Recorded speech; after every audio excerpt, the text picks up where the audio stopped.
ইণ্টাৰনেটে আমাক বিভিন্ন ধৰণৰ সা-সুবিধা প্ৰদান কৰিছে যদিও ইয়াৰ লগতে বৃদ্ধি পাইছে সাইবাৰ থ্ৰেট আৰু সাইবাৰ এটেকৰ। এতিয়া আমি যদি এই সাইবাৰ এটেকৰ ভাগসমূহ জানিব পাৰোঁ, এই সাইবাৰ এটেকৰ পৰা বাচিবলৈ কিছুমান সাৱধানতা অৱলম্বন কৰিব পাৰিম।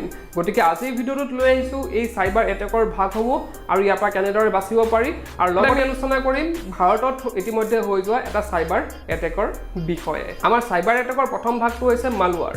এই মালৱাৰে কি কৰে, আমাৰ সিস্টেমত সোমাই লয়। আমাৰ যিকোনো ইণ্টাৰনেট সিস্টেম বা আমাৰ যি সিস্টেমত গোটেই ৰাজ্যখন চলি আছে, এটা কম্পিউটাৰ সিস্টেমৰ ভিতৰত, এটা অপাৰেটিং সিস্টেমৰ ভিতৰত চলি আছে, তো সেই অপাৰেটিং সিস্টেমটো কি কৰে, মালৱাৰ নামৰ যেতিয়া ছফ্টৱেৰটো সোমাই দিয়া হয়, সেই ছফ্টৱেৰটোৱে গোটেই সিস্টেমটো ডেষ্ট্ৰয় কৰি পেলায়। কোনোৱে জানিব নোৱাৰাকৈ গোটেই সিস্টেমটো ডেষ্ট্ৰয় কৰি পেলায়।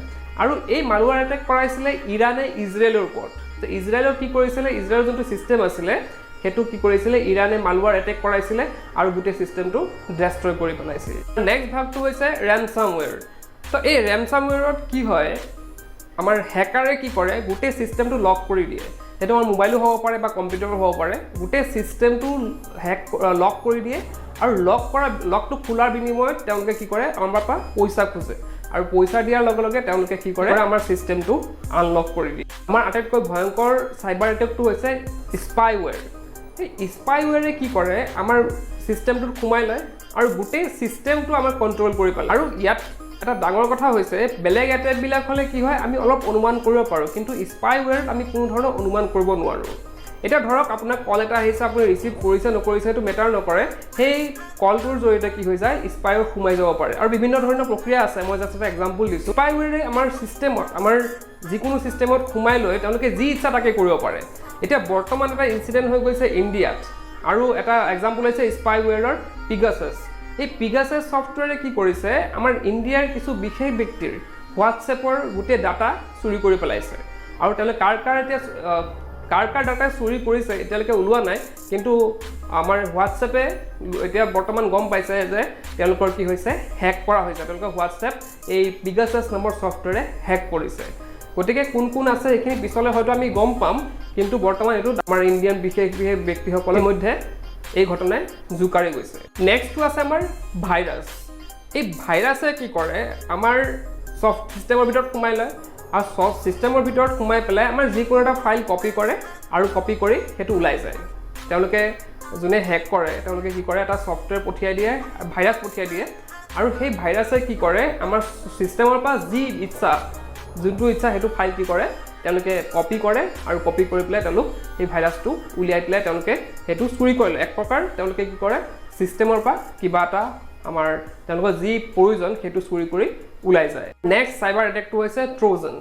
এই ট্ৰ'জানে কি কৰে, আমাৰ বিভিন্ন ব্ৰাউজ কৰি থাকোঁতে আমি প্ৰায়ে হয়তো আমি দেখোঁ যে আমাক এটা ফ্লেট মেছেজ আহে, তাত লিখা থাকে ইনষ্টল বা আপডেট কিবা এটা কৰিব দিয়ে। আমাৰ এইটো কম্পিউটাৰতো আহে, কেতিয়াবা মোবাইলতো আহে। তো আমি যদি সেইটো ক্লিক কৰোঁ, আপডেট কৰোঁ বা ইনষ্টল কৰোঁ, সেইটো আমাৰ চিষ্টেমত সোমাই পৰিব আৰু সোমাই লৈ পেলাই কি কৰিব, আমাৰ চিষ্টেমটো সেইটো হেক কৰিব। তেওঁলোকে হেক কৰিব পাৰে, তেওঁলোকে আমাৰ পৰা চিষ্টেমৰ পৰা ইনফৰমেশ্যনখিনি ল'ব পাৰে। নেক্সট চাইবাৰ এটেকটো আছে আমাৰ ফিচিং।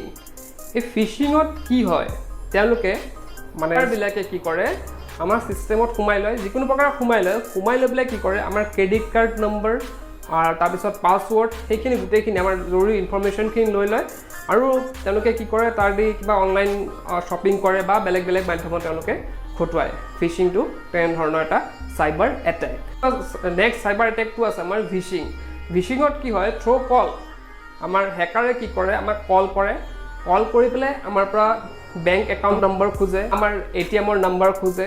তেনেকৈ কি কৰে, তেওঁলোকে লৈ পেলাই আমাৰ গোটেই আমাৰ বেংকিং চিষ্টেমটো তেওঁলোকে এটেক কৰে, হেক কৰে আৰু তাৰ পৰা পইচা উলিয়াই লয়। তেনেধৰণৰ কল বহুতে হয়তো ৰিচিভো কৰিছে। নেক্সট চাইবাৰ এটেকটো হৈছে চাইবাৰ বুলিং। সেইটো এক প্ৰকাৰ আমাৰ অনলাইন থ্ৰেট, আমাকে জড়িত হওক বা কমেণ্টতে হওক, আমাৰ বিভিন্ন ধৰণৰ আমাৰ থ্ৰেট দিয়া হয়। আপোনালোকে হয়তো চাইছে নিউজত মাজে মাজে ওলাই যে কাৰোবাক মাৰি পেলাম, কাৰোবাক সেইটো কৰিম। তেওঁলোক বিভিন্ন কি কৰা হয়, তেওঁলোকক কমেণ্ট দিয়া হয় বা মেইল পঠোৱা হয়, সেইটোক কোৱা হয় চাইবাৰ বুলিং। তো এইখিনি আছিলে আমাৰ চাইবাৰ এটেকৰ ভাগ। কথা হ'ল আমি এই চাইবাৰ এটেকসমূহৰ পৰা কিদৰে নিজকে বচাব পাৰোঁ। আমি চাইবাৰ এটেকৰ পৰা বাচিবলৈ আমি নিজে সাৱধান হ'ব লাগিব। আমি সদায় নিজৰ মোবাইল আৰু কম্পিউটাৰটো সদায় আপডেট কৰি ৰাখিব লাগিব। আৰু লগতে আমি যিকোনো ছফ্টৱেৰ ছফ্টৱেৰ বা এপেই হওক আমি নজনা নুশুনাকৈ আমি মানে ইনষ্টল কৰিব নালাগে চিনি নোপোৱা ব্যক্তি বা কোনোবা যদি কল কৰি আমাক আমাৰ ATM নম্বৰ খোজে বা আমাৰ বেংক ইনফৰমেশ্যন খোজে আমি দিব নালাগে গতিকে এনেধৰণে যদি আমি নিজে সাৱধান হওঁ তেন্তে এই চাইবাৰ এটেকসমূহৰ পৰা আমি বাচি থাকিব পাৰিম ভিডিঅ'টো ইয়াতে শেষ কৰিলোঁ আপোনালোকে কেনে পালে ইনফৰমেশ্যনখিনি কমেণ্ট বক্সত জনাব পাৰে